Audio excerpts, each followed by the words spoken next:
বাংলাদেশের রক্ত নিয়েও সিন্ডিকেট শুরু হয়ে গেল ভাই। হসপিটালে রক্ত থাকার পর বলে রক্ত নাই। আসলে বাংলাদেশে জন্মগ্রহণ করে আমরা করছি জীবন সবচেয়ে বড় ভুল, আমাদের বাপ মা করছে ভুল। উপরে সরকার বানাইছি, আমরা সেনাবাহিনীর হাতে সরকার দিছি, তারা বাংলাদেশের বালের উন্নয়ন করতে পারে না।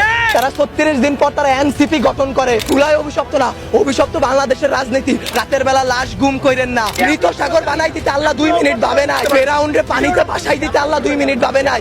আমরা তো পাপিষ্ঠ জাতি, আমরা তো খারাপ জাতি, আমাদের ডুবাই দিত আল্লাহ 2 মিনিটও ভাববে না।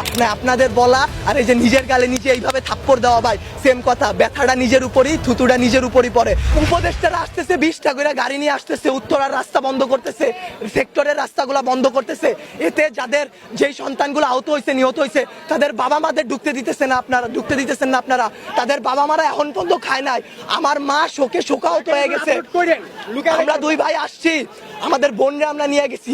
আমার এক বন্ধুর হাতের এইখান থেকে এই পর্যন্ত ওর ডান হাতের অবস্থা করুন ভাই, কাইটা ফেলতে হয় কিনা সেইটাই বোঝা যাচ্ছে না। আমার ওই বন্ধুরই ছোট ভাই ক্লাস 7-এ পড়তো, ওর ঢাকা মেডিকেলে ভর্তি আছে ভাই। কি করব বলেন? আপনারা যে নিউজ নিতেছেন ভাই, মিনিমাম মারা গেছে 150 থেকে 200-র উপরে। আপনারা নিউজ দিতেছেন এইখানে 10 জন, ওইখানে 1 জন, এইখানে 2 জন। আসলে ভাই বলতে গেলে কি, আমরা উপদেষ্টা আনাইছি, আমরা ইউসুফরে সরকার বানাইছি, আমরা সেনাবাহিনীর হাতে সরকার দিছি। গালি ভাই ওই যে চিত হয়ে স্যাপ ফেললে কার উপরে পড়ে? নিজের উপরে পড়ে। ওইরকম ভাই গালি দিলেও নিজের গায়ে খারাপ লাগে।